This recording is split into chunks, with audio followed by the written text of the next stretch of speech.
Is it cold? Hi everyone and welcome to Murphy's Law Garage. Today we install an ICChiller's Interchiller on the 2024 Mustang with a Whipple Stage 1 supercharger. This is a hell of a project, it's well requested, and there's a lot of mystery around how interchillers work, especially because they're not very common on Fords. But something else I'd like to say is, look at where we are. There's Seth. There's Dad. This is a very unfamiliar place to y'all and to most viewers that are here right now, because we haven't been in Skunk Works, otherwise called the race car shop, in a very, very long time. DEFCON Racing is our racing team, and Skunk Works has been shut down due to Hurricane Ida damage and the likes for quite a long time. And this will be the first project in the better part of 3 years that's going to be performed right here inside of Skunk Works. And, well, it's just the kind of Skunk Works project that belongs inside of this shop, using air conditioning Freon to super chill your supercharger air so that you make more horsepower all the time, even if it's 100 degrees outside. So, without further ado, we're going to get into this. There's a few things I'm going to get out of the way on the Mustang, and I'll show you that. We'll get the bumper pulled off and all of that. Let's go. All right, y'all. So obviously, first step here, disconnect the battery. Don't be an idiot. Disconnect the battery. I did some work on this car the other day, and I didn't, and I managed to short and popped a large fuse here, so don't do that. We're going to get things out of the way. There's some things I'm not going to explain here because it's common sense. But the very first thing, and I don't want the video to last forever, is we're going to take the intake tubes off. I'm going to take the catch can, which you may or may not already have. I'm going to get that out the way because that's blocking access to the top. And then after that, we're going to pick the car up. I'm going to take the under tray off and then pull the front bumper. The front bumper is held on. You got to pull this tray off. There's a bunch of clips here. There's a clip that you have to get to from inside the fender liner, and then a bunch of bolts on the underneath, and then the front bumper pops off. There's going to be plenty of videos of how to do that on the internet. Again, I'm not going to show you how to do that. So we will bring you back after I've got all of this stuff on top and then the front bumper and under tray out of our way. All right, everyone. So front bumper, both under trays are off on the bottom. I wanted to say to all of you who have a Whipple, hold on, or maybe not even just have a Whipple. You see this transmission cooler line right here? It was very nearly touching the crank pulley. Now, you do reorganize this a bit up top, but you don't mess with this part of the hose when you're installing the kit. So I think even from the factory, these two are really close to each other. Get under your car and check this and pull it away until you have at least ½ an inch or more of clearance, because it actually moves a good bit with the car as well as the engine torquing. And I can feel where this line has once gently touched that crank before. It was right next to it. I'm talking 1/8 inch. All right, so front bumper, under trays, so on and so forth. The next thing I need to do is I need to make room right here. This is the old active damping system, the shutters. All of the shutters are gutted out of it and all that fun stuff, but it is in the way of the crash bar, which is behind it, which we need to work on. I'm still gonna try to get this module back in again because it provides a lot of good sealing. But to get this out, once you're to this stage, it is 1, 2, 3, 4 bolts and a couple of clips around the snorkels here to pull this forward. All right, so once you've got the active shutter system out, if you still had yours in there. Next, I've got a BMR front crash member on here. Chances are yours is gonna have the stock one. So we're gonna have to deal with this with mounting because it's gonna be a little different. But for the time being, I'm going to cut these zip ties so that this harness gets down and out of our way, because we're going to end up clamping onto this bar to support the interchiller. All right, so I've got all of the new lines laying on the floor right here, and there's a difference depending on the car you have that we haven't quite sorted out yet, but I'm going to explain to you in a minute in these lines. ICChillers is working on figuring that out. Regardless, this harness is disconnected. We've already brought this to a local independent shop and had them pull the system down. They did a recovery on it, pulled a vacuum, and got all the refrigerant out of the system. So the first thing I'm going to work on is probably going to be the liquid line. And I'm going to start right now by explaining to you what the difference is here. So if you look here, you see the low side port and there's a manifold where it bolts right here next to the battery box. Well, the line next to it is the liquid line. And on most cars, and probably yours including, and the Dark Horse that has one of these that went 950s, that liquid line also stops right here on a manifold. They both bolt side by side. But for some reason, my car and a handful of others, that liquid line continues all the way up to the firewall right here, which means this is going to be a bit more of a pain for me, and I'm going to have to make some custom connections. Let me show you what the line's going to look like if you have the car that's like 99% of them. You're going to have this line set here, and this is the line that should go to that manifold bolted down next to the suction, right? Here's the bit that bolts down. My car, unfortunately, doesn't do that. So I have to use some crimp connections here that we're going to make up that go from the firewall with an extra piece of hose to go from the firewall all the way to our race valve. But for you, this section of hose right here more than likely is going to work. You're just going to make your connection in a different place. Regardless, I'm going to show you me doing mine in the car where I'm coming from the firewall in case you have that car. The only difference is if you have the rest of the cars, you're going to be able to just undo the hose right there at that little manifold next to the suction line and bolt that sucker on. And what I'm talking about is this end of this hose will get bolted to a manifold right next to that bolt right here. There'd be another one sitting right here where this liquid line is. Mine, like I said, continues on to the firewall. Let me remove this partial battery box cover right here so that I have more access back here to the firewall. All right, so for those of you that have to disconnect it here at the manifold, it'd still be easier to work in here with this battery tray out the way. This might just be a me problem. Regardless, if you're removing this out the way, you see I've pulled the battery out. This bracket right here goes across the engine bay and stops right there. So what you need to do is pull all of the clips out of this plastic cover for the windshield wipers, just along the front edge right here. And there's one bolt, two bolts, and then underneath here, there's a couple of bolts as well. And then you can slip this plastic bracket out and out of the way, and then I can remove this side of the battery tray. All right, so once you've got that brace out, it just slips out of here. The battery box comes out with 5 screws. You can see I have it loose. All right, so now there are 1, 2, 3, 4, and 5, 6 bolts holding this piece of the battery tray in. All right, and once you get a bunch of annoying bolts out, you can now lift this bracket out of the way. And you can see just how much more room you've got to work on these lines, or at least I do, to get to this guy right here, and even you if you're going to work on this one, because you can reach straight down and touch it. All right, so the next thing I'm going to do is I'm going to start working on my liquid line here. We're going to loosen this bolt, and I already have. And when I loosen this bolt, this clamp's going to slide forward and we'll be able to release this line. All right, so the line is disconnected here. It was sitting on one clamp right here. You can see these just open up. You pry a little mouth and they pop open. There's another clamp that it sits on down here.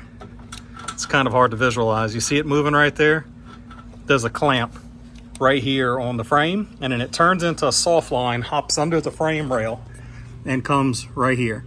And I've already unbolted it from the condenser. Now I'm just going to snake that line out of there and out of our way.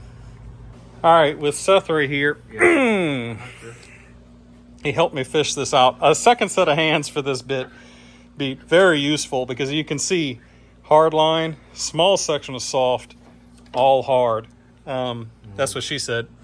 And it's got, not only is there already a bunch of spaghetti here, if you have a supercharger, which obviously you do if you're watching this, I imagine, you've got the coolant lines all snaked in here. Yeah, I could have undone this and moved it out the way, but that would have been annoying. So we snaked it through all of the coolant lines. So now the liquid line is out. I think we're going to go ahead and just pull the suction line so that we have lots of room to build the new ones. All right, y'all. So the suction line, remember I told you about this manifold down here? It's 1 13mm nut. And you can slip this line off, and lo and behold, one of the lines that we were fighting to get the liquid line out is the suction line looping around to go down to the compressor. So, hey Seth, you see him down there? Stop picking your nose, Seth, that's not nice.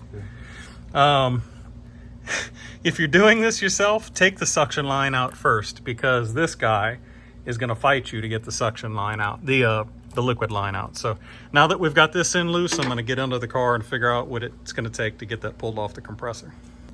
All right, y'all. I'm going to do my best to show this to you. Let me see if I can get the camera to focus. There we go. You see this right here? That's the liquid line running up to the top. Headers are right up against this. And then there's one 13 mil nut right here on a stud that needs to come off to slip this off of the compressor. I'm under the car. This is the compressor here. I'm going to use a box end wrench, but you figure out your best combination. It's really tight from above, so I think from underneath is probably the best bet. Let me get this off. All right, so that wasn't that bad at all. Used a 13 mil box end wrench. That guy right there, if you're unfamiliar. Broke it loose, and then I could finger it off. That's also what she said. So now that's out of the way, you can see just how much more room that creates here. That would have made it much easier to fish that liquid line out of here. Okay, so now we've got both the liquid and the suction line removed. One of the beauties of this kit, you can see them chilling over there, is you get to keep the factory lines. If you buy a competitor's kit, and this is a big thing for me, you have to cut the factory lines. If you cut the factory lines and you decide you want to take the chiller off, now you got to go to Ford and buy those lines, and I guarantee you arm and a leg is what those are. So consider that if you're going to pick a kit. ICChillers gives you brand new lines with the aluminum sections and all of that built so that you don't have to cut your factory lines. Let me go ahead and get the 90 elbow for the liquid line put on. That way I can start measuring out my hoses here, and I'm going to show you what that looks like in a second. I just want to let you know, again, this section right here would bolt to a manifold right next to this one. There'd be two of these, 1, 2, and you would stop right here. If you have one of the other cars, my car, I have to go all the way up to the firewall, so this is different. So let me get this laid out real quick, and I'm going to bring you back and explain to you what I did.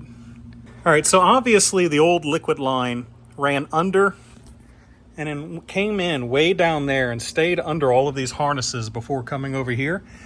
I don't want to do that because these are parts. They can fail. I'm not saying they're going to, but they could, and I'd rather not have to pull the bumper off or fight with this harness or try to pull the underneath of the car off to get to where this race valve is.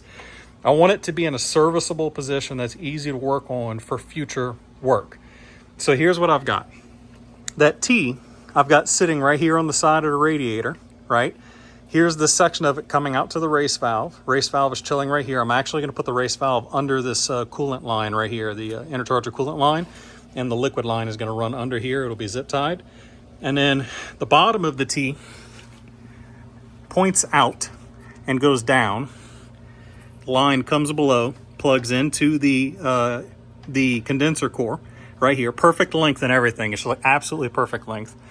And then the liquid line that goes to the chillers right here. Now this is too short, obviously, but I've got sections of hose over there to make this longer. It's not clamped down yet. I'll make it longer so I can get to the chiller sitting over here. So now the next thing I need to do is put my straight fitting on here that I need to do my unique setup because my car is a little different than most, and make my hose that goes from here all the way to the firewall. Let me put that together and I'll show you in just a minute. All right, so I'm building my hose here. I've got a long hose. Ayo. Pretty skinny too. Yeah. It may be short, but it sure is skinny. Anyways, I've got my 90-degree fitting that goes to the firewall on here. The hose pushes up onto the fitting. It's got a pair of O-rings on it. Come on, camera, you can do it. It wants to look at Seth. And then it's got a PEX style compression fitting. See, I have a PEX tool here. It slips up on here, and then you squeeze this and it cramps the hose. Charlie and Summit were saying that this, though some people are concerned about this, these fittings are tested to extreme pressures well beyond an HVAC system and work really well. And it's awesome because it lets you make your own HVAC hoses. So let me get this crimped and I'm gonna show you the layout. All right, so you can see now that I've got it crimped, you can see just how much pressure that applies to that hose and really squeezes it down on that barb. Good shit. All right, so I've got my custom line put together here that's gonna go down to the race valve. ICChillers, I know you're watching. this is one of the things. This line for this style of line set needs to be 28.5 inches long, and that makes it correct to set the valve where I have it right here. 28.5 inches long. Okay, guys, I'm gonna go ahead and get this connected to the race valve down there. And then tighten all of my fittings up. One of the things I'm going to do though, before I get too far with that, is I'm going to, all of these connections are loose here so that they can be clocked. So I'm going to take the PEX tool and I'm going to compress all of these fittings so that I can make sure that everything's locked and in the place that I want them to be. And then I'm gonna move on to the suction side. All right, so I have my custom line leaving the firewall here. Following the standard path, I even have it temporarily clamped in the old liquid line clamp. Travels here underneath, stays up top. The T's right here. Coming out the top of the T, we have the dog leg that's going to go to the interchiller, as well as the bottom of it coming down here to the condenser. This is all tightened up. Now I'm going to need to do some abrasion protection, but I'm going to put some wire loom over the hose here and there to protect it. But right now I'm also going to go ahead and get my suction line put in so we can see what that looks like. All right, so I have that pre-made line that connects to the compressor bolted onto the compressor. You can see here we've also put some foam tape on this. Don't worry, I'm going to sheathe this with heat shrink tape to make it look pretty. Obviously it's cut up a little bit from fighting with it, but we needed to put the insulation on it now while it was going in. The reason why we're doing this is we're trying to retain as much of the cold in the suction line as humanly possible so that there is more cooling temperature going into the system. There's less loss through heat through this line, and this line is very close to the very hot motor down there. Now, I will end up insulating the cold side of these pipes as well. I don't know if I'm gonna have enough insulation to do that today, and I don't need to. I at least need to do the bits that are down and impossible to get to, and I might have to come back later and put some insulation on these guys up here. We'll see. So the next bit I need to do is connect the manifold here. So this is going to be the same as most other cars. This needs to get connected to that manifold down there and fished through, and I'm going to figure out exactly where I'm going to put our T-valve here that gets connected to this hose so that we can then round the corner to the chiller. All right, here's a test fit of the air box. This is kind of challenging because of how tight it is with the big competition air boxes in here. But this is going to work for the same whether or not you have a competition air box or not. In case you want to do one in the future, you're going to need to route this the same. So I've got the suction line passing in the same area here, as you can see, is the liquid line under this, this coolant line. And you can see that it squeezes between the competition air box and the T. Let me pop this out. When I pull this out, you can see that my T going to the compressor down below is sucked up in here. So what we did is we crimped this line on right here with this line pulled up and out where we could get to it. We crimped it together and then sunk it down in here so that it would sit nice and low. Now you can see I've got my line heading off this way, and we'll be able to crimp on the line that's coming from the manifold here as well. And then once I'm done, we'll just push this down again and it'll sit nice and sunk deep right here where it's not in the way of anything. All right, so now we have our suction line in here, and you can see I've got it turned in this way. And the reason why is that's the header right there. So trying to make as much clearance here as possible. Suction line travels around underneath this coolant line and then into our block. Remember, this tees down and heads to the compressor, and then it continues on following the same path as the liquid line to hang out up front here and wait for the interchiller. You can see here, the other thing I've done, this is the race valve right here that we have to connect a wire to. This is what cuts off Freon flow to the AC inside of the car so that you can have maximum performance. It's called the drag valve. This, I've got the connector now. It used to face that way. Now I've got it facing straight down. That way both of these can sit at the same level as this harness right here, and the intake box fits better right here. So if you put yours together like this, with these two valves cuddling right here, you end up with plenty of room. Well, I say plenty, it's not really. You got to get these lines to turn and stack on each other and round the corner here following these liquid lines to wrap around the inside to stay out of the way of the air box. Okay, so I'm gonna need to do a whole bunch of zip tying in here. I don't want to touch that yet until I'm sure of where all of my other hoses and wires are going, because I might be able to combine zip tied areas. But next thing we're going to do is work on the interchiller mounting. I want to note here for Summit and Charlie and those doing this suction hose that I cut to the length of this valve is 14 inches long. As far as the length of the hose that goes down here, Summit and Charlie, it is, let me grab the tape measure, from the 90 in the aluminum pipe. From the 90 in the aluminum pipe up, I cut it at 6 inches. So if that helps us get some crimped pre-made lines for the other people that are going to be doing this. All right, y'all can see that I've got the suction and liquid lines routed around and crimped onto the, I believe this is called a TXV, or just a valve, manifold, whatever. I've got the plate that holds onto the interchiller bolted to the interchiller.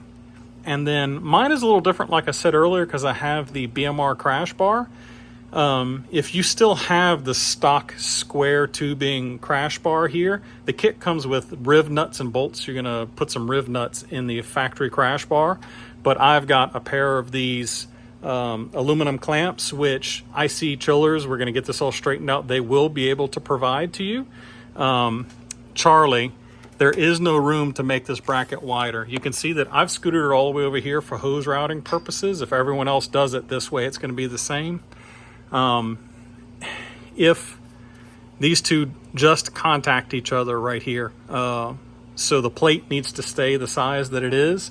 The only thing that needs to happen is the plate needs to have some holes for the bolts. This is a 1/2 inch bolt that goes into this clamp, so the hole needs to be a little bigger. Either that, or you can just tell people to drill the plate out to 1/2 inch if they're using these clamps for the BMR bar. Anyways, now that I've got the actual chiller core installed, I'm going to move on to routing cooling lines over here, and I'll explain that to you whenever I'm done.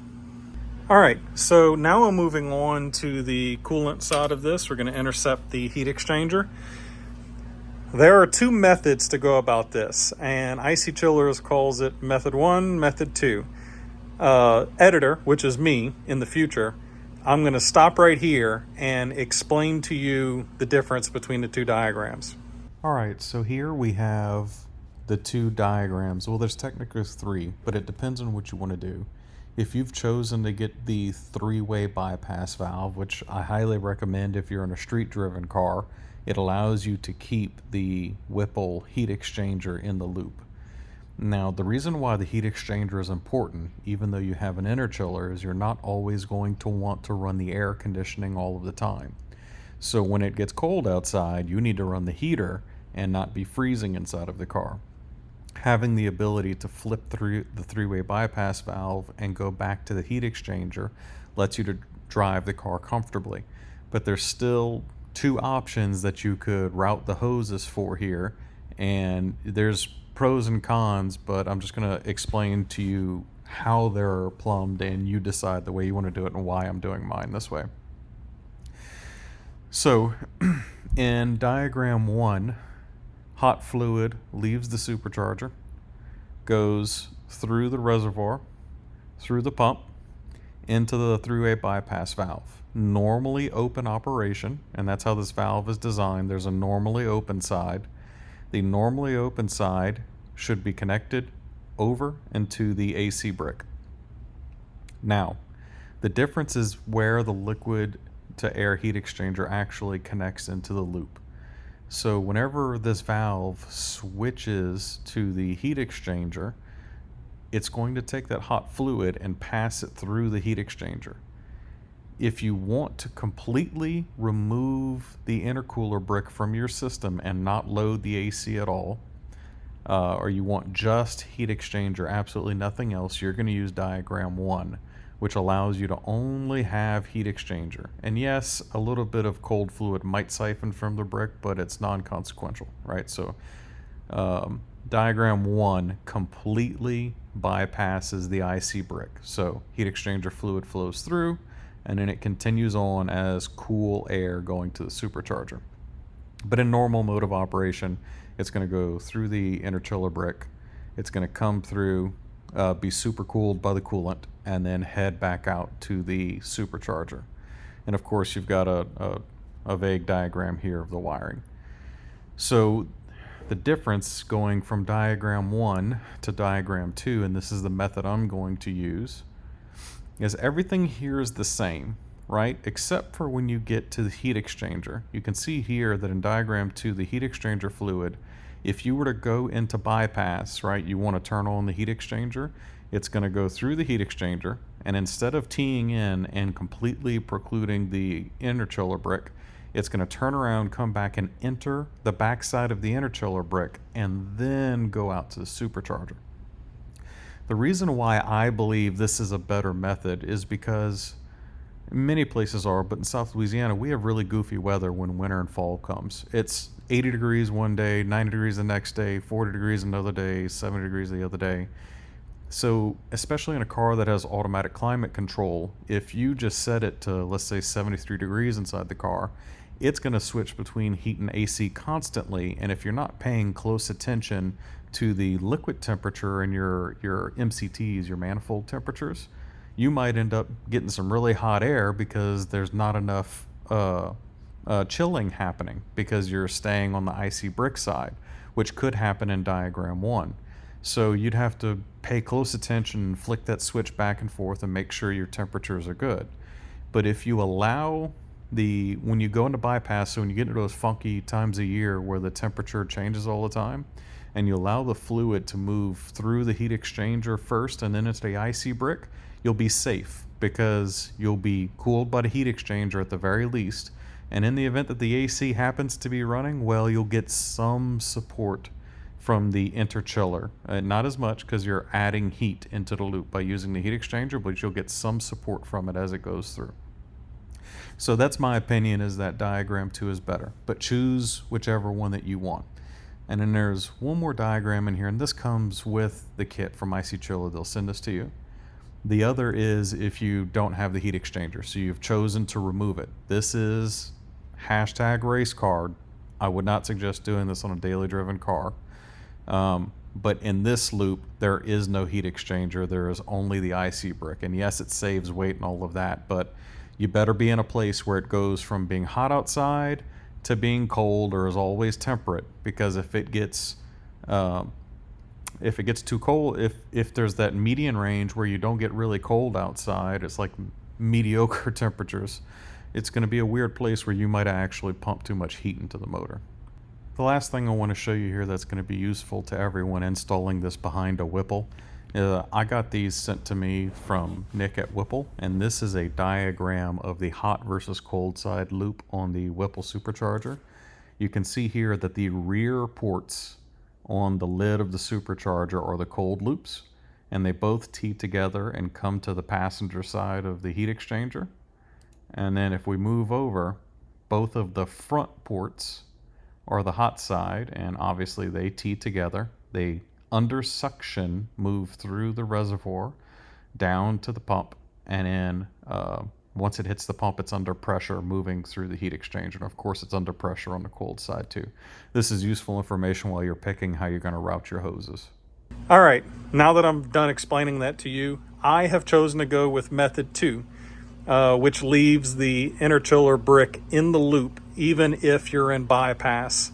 And the reason why is that if you're in a weird transition in temperature, just like I explained, it means that at least if the AC is on, you're getting some cooling. If not, to me, that seems easier than constantly monitoring the temperatures. So the next thing I need to do is remove this lower line right here, which is the lowest line in the whole system, to drain the coolant out. I've got a nice clean bucket here that I can close. And I'm going to drain all that coolant in so that I can reuse it. I have some extra as well because we're going to need more, but I don't want to waste what's here because it's brand new. All right, so this is one of those occasions when you're unsure if all of it has released, you blow on it. And in this case, we want to make sure all the coolant came out, so.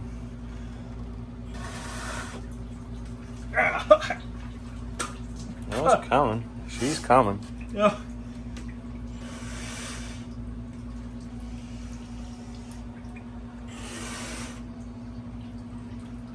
Every time you blow. That tastes delicious. Spit on that thing. All right, so the next thing I'm working on is the routing for my three-way valve. And I've showed you the diagram before, but basically what I've done here is I've cut this hose down that once went to the heat exchanger and put that aside. You see I've got some foam protection here on the valve in there. This valve is going to end up inserted in this hole with two lines leaving it. One to allow me to go directly into the interchiller brick, the other one going through the heat exchanger and then into the interchiller brick. That way I can still use my, my heat exchanger. So let me get this plumbed in and I'll bring you back and show you exactly how I routed these hoses for diagram 2, which I prefer. All right, so here's the bird nest of hoses. It's a good thing that the bumper covers all of this crap. So let me explain the routing here because it looks complicated, and it is, but it has to do with me using the optional three-way valve so that I have the ability to use the heat exchanger, not just the interchiller. If you're in a street-driven vehicle, you really want to get the optional three-way valve so you can use the heat exchanger. Otherwise, when winter comes, you're going to be really cold in the car running your defroster all the time so that the AC works, so that the interchiller can cool the charge. Let me explain exactly what I've got here. Let's start with the normal driving mode when the car, for instance, is in hot weather and you're driving around just an interchiller, which is the standard mode whenever you have the switch turned off in the car. And that is, you see here I've got my three-way valve. Hot water is coming in from the pump. It goes through the three-way valve. It goes through this lower line here. Continues into the interchiller, through the interchiller, out of the interchiller, and off to the supercharger. So that's the water being cooled in its normal mode of operation, AC running in the car. Now, when it gets hot outside, when it gets cold outside, you need to run heat. You need to switch it over into bypass mode, which allows the heat exchanger to operate. When the heat exchanger is going to operate, the valve is going to switch from passing coolant through this line into this line. This line goes into the bottom of the heat exchanger. Heat exchanger cools it. The coolant comes out, loops back around, tees into the bottom of the interchiller line, goes through the interchiller and out to the supercharger. Now, there's two different routing methods you can take. The diagram 1 that I showed you earlier would not tee in on the interchiller side. It would tee in on the supercharger side, and that bypasses the interchiller altogether. That means you would have nothing but heat exchanger circuit running. This one allows the coolant to go ahead and pass through the interchiller before it leaves, and the reason why I want to do that, and I'll explain again, is because South Louisiana, let's see, you get in those weird weather zones where you're not sure if you want to run the heater or run the AC. You may be running the AC, but what you'll end up having to do is stare at the gauge constantly and look at what your liquid temperatures are, your manifold air temperatures are, and then constantly toggle that switch in and out to get the most effective version of cooling, either through the heat exchanger or the intercooler.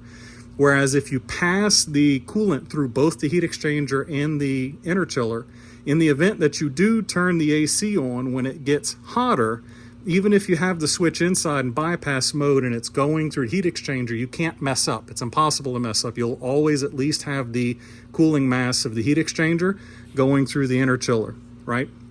But in the event that you are running the AC, though the heat exchanger is going to sap some of that cooling potential because it's going to cause the heat exchanger to get cold, the interchiller will be able to add some cool to the loop as it's cooling. So it's kind of a conversation back and forth there about which one's more beneficial than the other. I think on a street-driven car, it's smarter to leave the interchiller in the loop. That way you're not fussing with that button too much. Let's say, for instance, someone who's not familiar with the car, or your wife gets in it, all you got to do is flip it into bypass mode and it's running the coolant through both systems at all times. You can't mess up. You can't possibly put yourself in a scenario where you overheat the air charge going into the motor. Whereas the other circuit, you're either on interchiller or you're on heat exchanger. And if it goes just through the interchiller and there's no AC running, you will overheat it. Right? So someone else goes to get in the car, you flip it into bypass mode, everything's good, it's all safe no matter what they touch. So what next? I need to start zip tying a bunch of these lines to make everything nice and pretty. And then I'm going to move on to wiring for both the three-way bypass valve and the drag valve that's up top. Again, the drag valve is something completely different.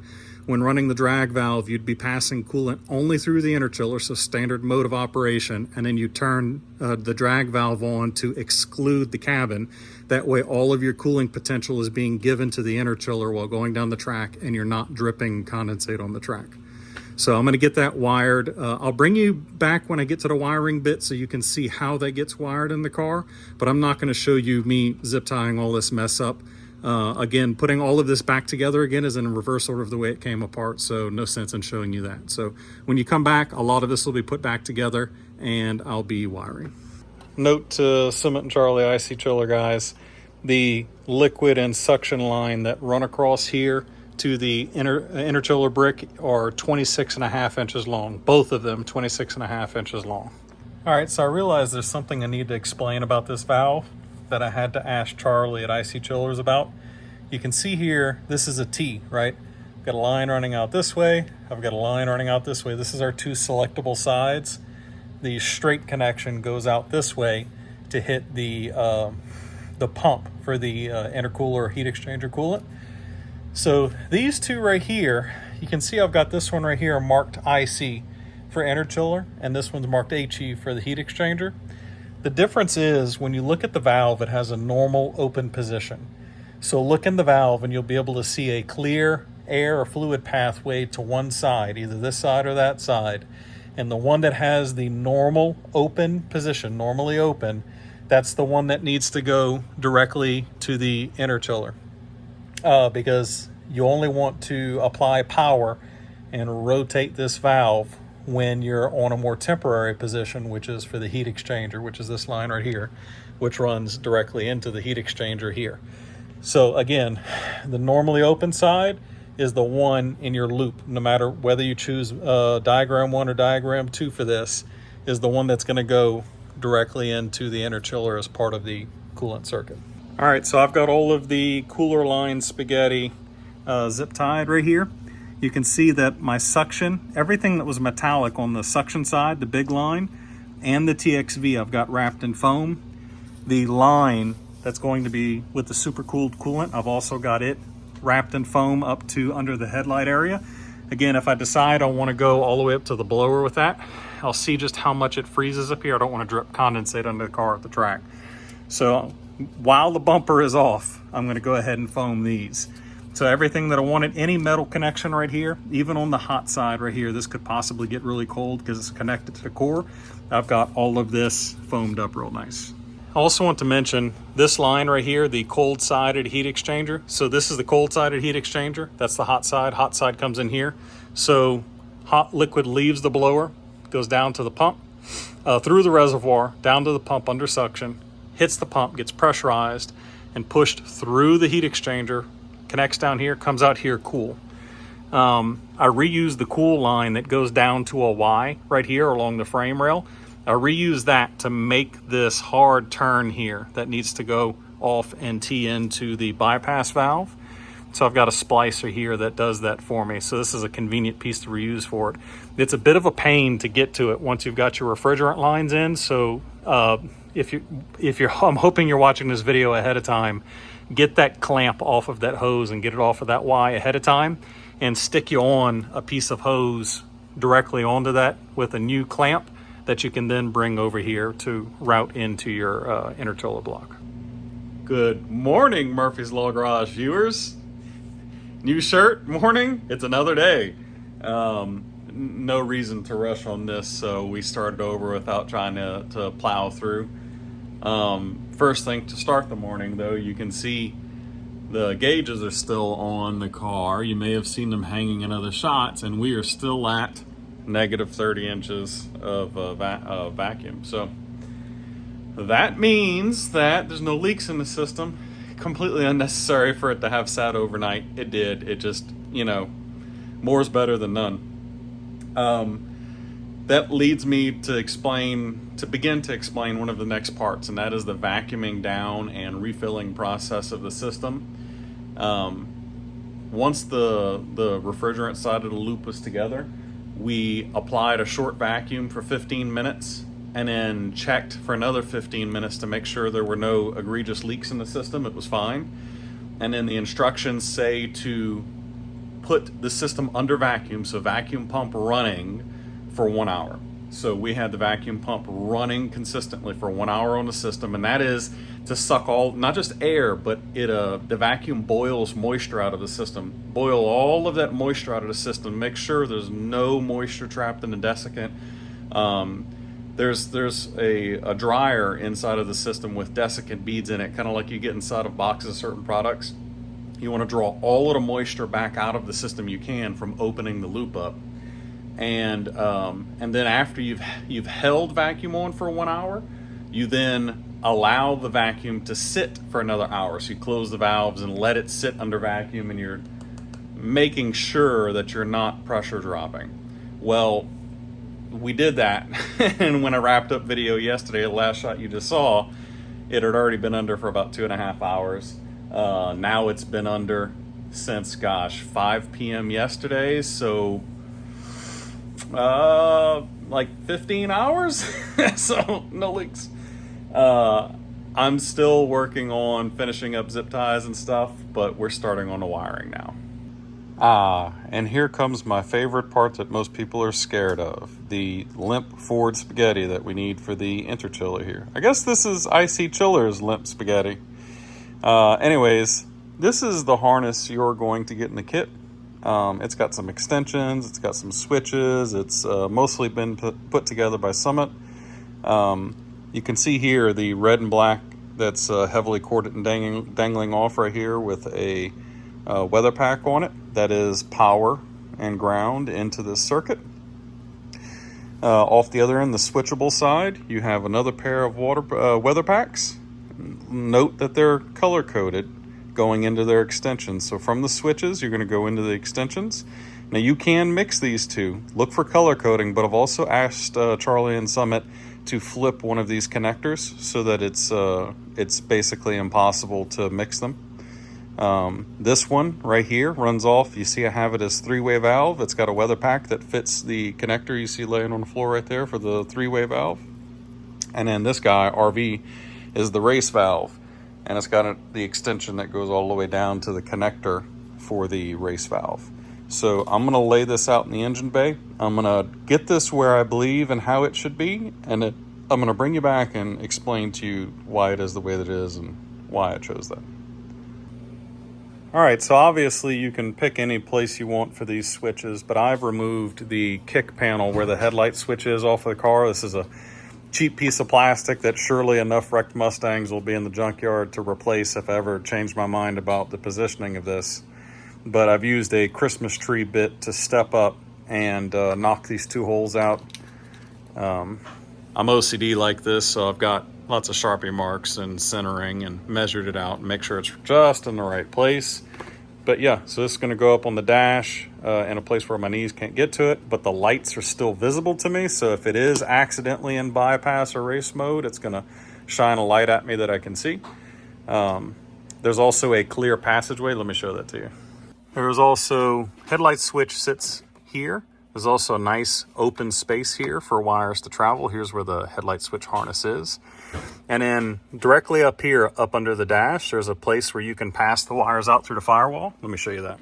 I said before when I installed the Banks module that Ford really knew their customers when they did this.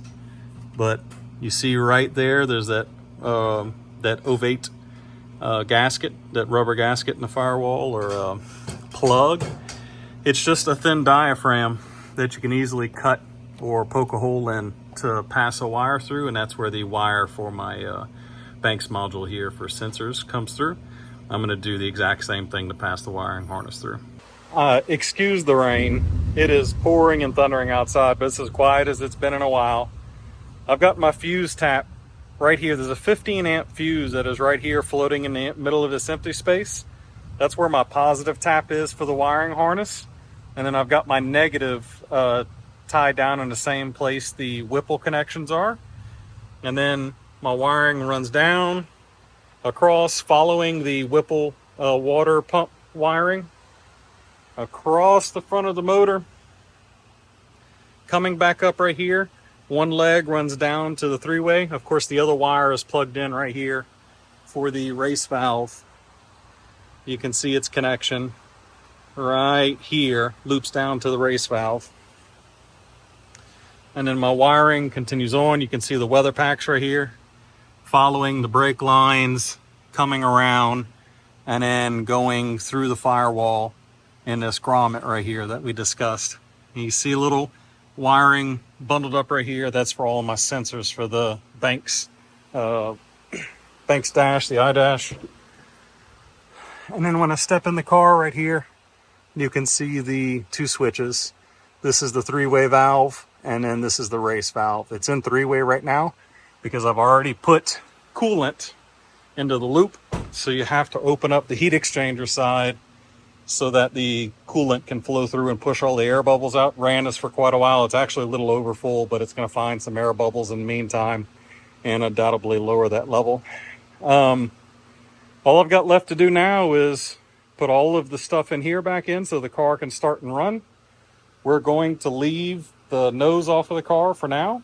That way we can make sure there's no leaks and nothing's wrong. And then once all of that's done, I can put the nose back on. But when I bring you back, the inside the engine bay here is going to be put back together again, and we'll be starting the car and beginning the process of filling the Freon and monitoring temperatures. All right, everyone, I wanted to bring you back and mention the range just stopped, so we're going to start charging soon. But I got the front, what used to be the active shutter system put back in here, but it's more than that. It's air damming, it's air sealing. You can see the snorkels and everything fit back in just fine with those new lines that we ran. But the reason why this is so important, and again, it's not mentioned in the Whipple instructions to even put this back after, so hopefully your people did. You did want to remove the shutters in here because you don't want the active shutter system in there anymore. But this damming here is so important, the air sealing, because air will always take the path of least resistance. So if these sides were open here inside of the bumper, and you're driving down the road, the air, rather than being pressurized and forced to travel through the heat exchanger and the condenser and the radiator on the other side, it will turn sideways, run out the side, and then dump out behind the headlights rather than attempting to go straight through these cores. So you want as much of this air sealing here to be maintained as possible, regardless of what you've got on the front of the car. If this were purely a track car, then yeah, sure, take the few pounds of extra weight off the nose, it doesn't matter. Because this isn't, and arguably my dad's probably wincing over there, even a track car, you can get yourself in a situation where there's just not enough cooling, and it could be caused by not enough pressurized air coming across the nose of the car. So it only weighs like 2.5, 3 pounds, and yeah, I had to trim a bunch of plastic out of it, but we have air sealing again, and we're still pressurizing the nose of the car. Even though there's an interchiller here, and I don't need the heat exchanger to be efficient anymore because that's going to be used very little now, you still have a radiator and a condenser back there for the AC to work well, for the car's cooling to work well. So street-driven car, you need to make sure that this stays on. Trim everything you need to get this piece of plastic back in because it is very important. All right, so Pops has began charging the system with Freon. We're slowly feeding in, monitoring pressures. We're gonna get the system topped out, and then I'll come back and show you some temperatures. All right, so we are preliminarily charged. We need to put the nose back on the car and drive it so we can check cabin temperatures. I'm gonna show you, just give it a minute. The hat of the blower was condensating like crazy. Which also showed me that I have a bunch of lines here that are not remotely insulated well enough, especially the brass body of this valve here was producing a ton of condensate, and both of the lines on the bottom of the chiller were producing a ton of condensate. I don't want to drip on the track and get kicked off. So you can see here that I've got a tremendous amount more insulation protection on all of these lines here, including under the chiller as it goes off. I may end up needing to do some insulation up top. We'll see, because the hood's open, it's super humid, it just rained, there's no moving air in the car, the nose is off. That might be okay, but for sure, This right here would have caused water to drip on the track. So now that that's done, I'm gonna get the front bumper put back on, and I'm gonna bring y'all back whenever we're checking temperatures. What? Oh. So the master here has this thing killing some freezing cold, icy water. The temperature right now, what's that reading, Pops? Pressure's about 20, and it's dithering between 19.5 to 20 and a quarter. So 19.5, 20 and a quarter on the suction side. Yeah. You see the condensation, right? Come here.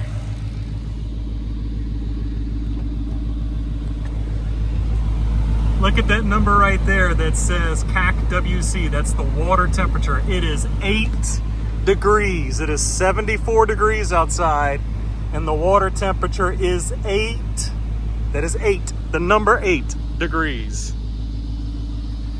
Just think about that, old man. I'm fixing to set my beer on there and chill my beer. I need to hold it in my refrigerator. Yeah. So what's insane is that even though that fluid temperature is 8 degrees, this is cold, but it's a testament to how efficient the cooling bricks are inside of Whipple's supercharger. It can't freeze, it can't do it. Even though that fluid is super cold, the bricks are pulling the heat out of that air charge very effectively. And when you touch the reservoir here, this fucker's only like 55, 60 degrees. So that's how much heat that loop, that heat exchanger is pulling out, even though the water temperature is 8 degrees. Something else I want to show you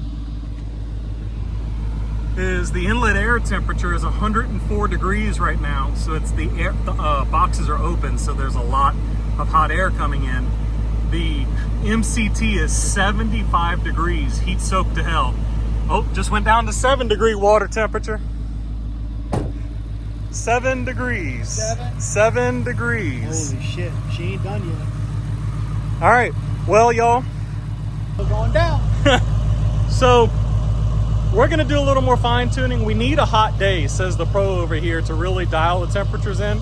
You don't know if there's too much or too little Freon because it's too cool outside right now. As far as testing, if this video continues and there's testing, great, right now. If I part 2 it, then okay, I'm sorry, you'll have to wait for part 2. But anyways, as usual, thank y'all for watching. We love you. God bless. Peace.